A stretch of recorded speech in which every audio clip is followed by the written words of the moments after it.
बड़ी खबर आ रही है, अपने दर्शकों को बता दें। गुजरात में रात 12 बजे तक लैंडफॉल का ये पूरा प्रोसेस चलेगा।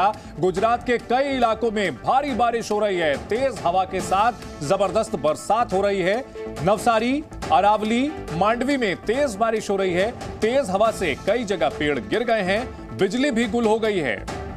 तेज रफ्तार की वजह से कई जगह बिजली भी गुल हुई है, पेड़ गिरे हैं।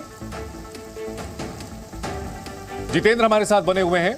जितेंद्र, भले ही तमाम तरह की तैयारियां की गई हों, लेकिन कुदरत का कहर इसे कह सकते हैं। ये चक्रवात निश्चित तौर पर अपने पीछे तबाही के निशान छोड़ जाएगा और उसकी तस्वीरें आनी शुरू हो चुकी हैं। जगह जगह पेड़ गिर रहे हैं।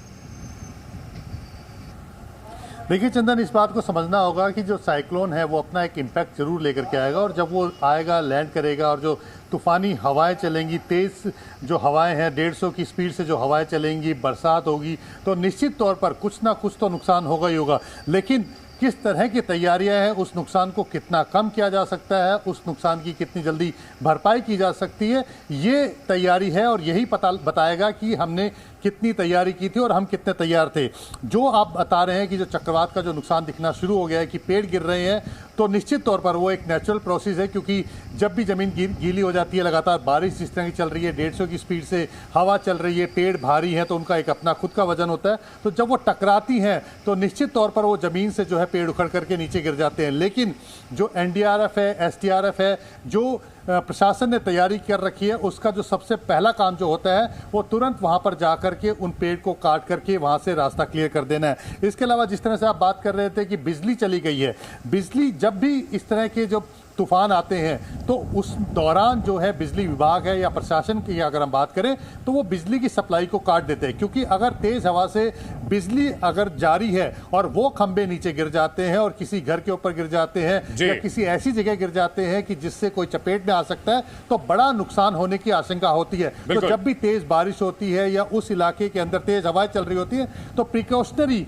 यानी कि एक बचाव के तौर पर वहां पर बिजली सप्लाई रोक दी जाती है, और जब तक स्थिति सामान्य होती है तब तक उसको रोक दिया जाता है। तो अब देखना यह होगा कि जो तैयारियां की गई हैं और जिस तरह के हालात बन रहे हैं उससे किस तरह से जल्द निपटा जा रहा है। जिस तरह की मैंने पहले भी बताया था कि इस इलाके के अंदर भी कई जगह पेड़ गिरे हैं, लेकिन जो रेस्क्यू टीम है वो लगातार मौके पर तौर पर पेड़ गिर रहे हैं, लेकिन रेस्क्यू टीम वहां पर मौजूद है जो कि पेड़ को हटा करके यातायात व्यवस्था को सुचारू कर रही है और नुकसान जो हो उसे कम से कम करने की कोशिश की जा रही है।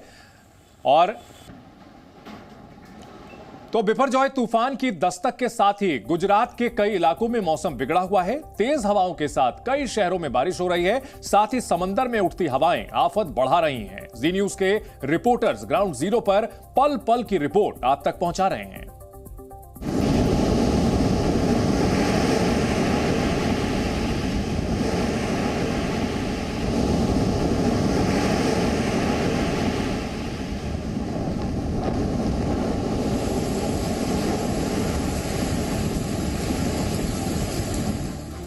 बिपरजॉय के लैंडफॉल की शुरुआत के साथ ही गुजरात के अलग अलग शहरों में बारिश ने दिक्कत बढ़ा दी।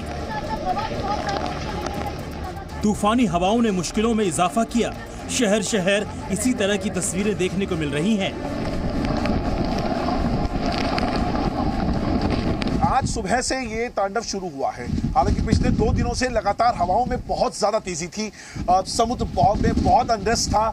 12 तारीख से जितनी भी जो फिशरीज से जुड़ी हुई सर्विसेज हैं या जो भी एक्टिविटीज होती हैं, छोटी या बड़ी नौकाएं जाती हैं वहां पकड़ती हैं, 12 तारीख से उनको सस्पेंड किया हुआ है। 16 तारीख तक का उनका डेडलाइन है। हो सकता है डेडलाइन को आगे बढ़ा दिया जाएगा। लेकिन हवाओं में ये जो तेज रफ्तार पकड़ी है, ये आज सुबह से पकड़ी है। मॉर्निंग में मुझे याद है सुबह 6 बजे से हवाओं ने धीरे धीरे अपना तेज रफ्तार पकड़ना शुरू कर दिया था और समझ में आ रहा था कि जो तूफान है वो धीरे धीरे आगे बढ़ रहा है।